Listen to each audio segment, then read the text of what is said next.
tayo sa ating channel. At ngayong umaga magluluto tayo ng spaghetti with mixed seafoods. Ito po yung mga ingredients natin. Ito po yung ating pasta, olive oil, black pepper, meron din tayong rock salt, salt na fino, meron din tayong granulated na black pepper, parsley natin na natagtad na, meron din tayong onion, garlic, parsley na hindi pa natagtad, at yung ating seafoods na meron tayong tahong at ang ating mix na seafoods. Umpisa na natin. Ito, init na tayo ng ating lutuan. Ayan. Habang iniinit natin, ito, prepare natin yung ating regalo.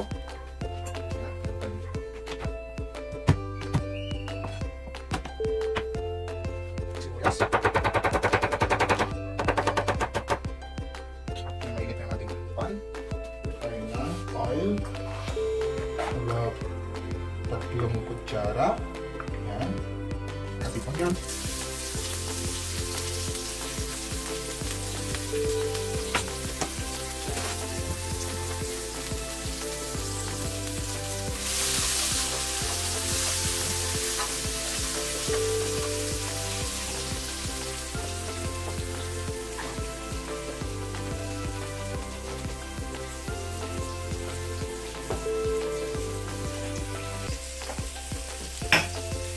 Ating bawang, paminta,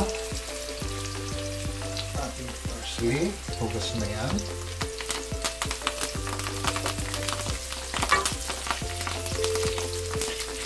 at ang ating mixed seafoods.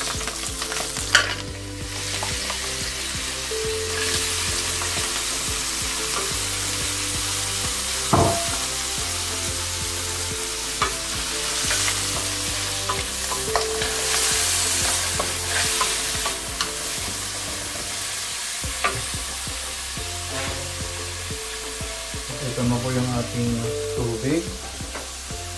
Kumukulo na siya. Pwede na tayong magluto ng pasta. Kaya ito maglalagay na tayo ng rock salt. Ang ating pasta.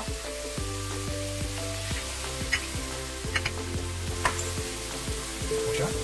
Magluluto natin ang ating sauce. Yung ating pasta.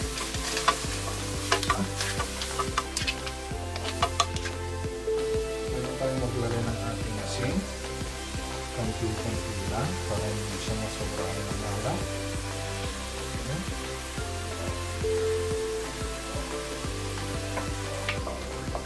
Lutuin lang natin ito ng mabuti. Saka natin idagdag itong ating tahong. Ito nga pala guys, kalahating kilo to. Naluto ko na. Ayan, tinanggal ko yung mga ibang parte nito, tulad nito, para hindi masyadong ano sa ating lutuan.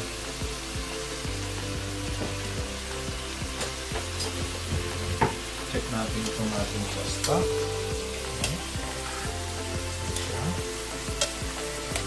Mag-ingat lang po sa paghalo ng spaghetti para hindi maputol.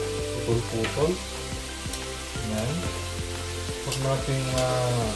Huwag muna nating galawin ang ating pasta kung hindi pa siya lumubog lahat para hindi po maputol.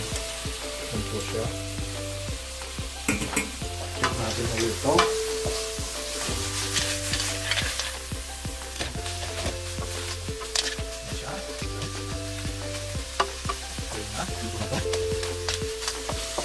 Pwede natin idagdag itong ating tahong.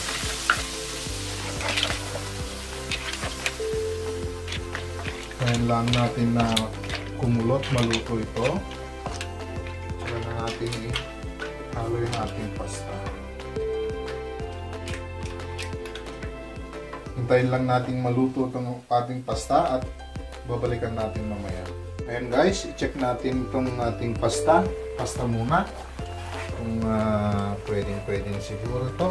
Al dente na siya guys. Pwede natin i-off yung heat natin. At itong salsa natin, pwede na rin. Dahil naglagay ako ng mga pasi kanina na buo, pwede na natin tanggalin. At ilagay natin yung ating pasta.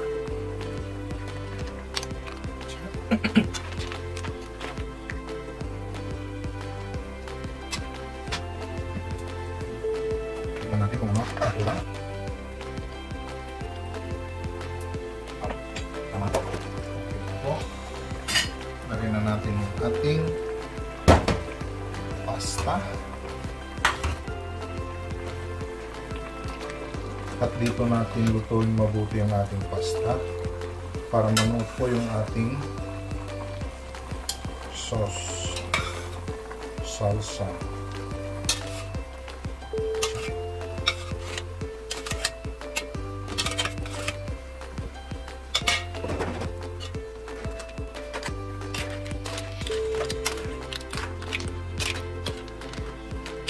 So guys, subukan nyo pa sa mga bata.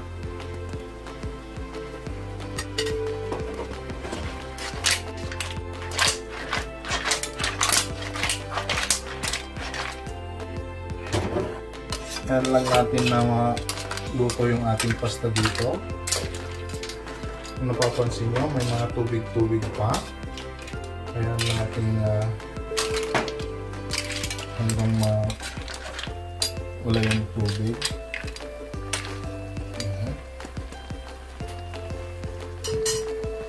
Maglagay na tayo ng ating parsley na itat.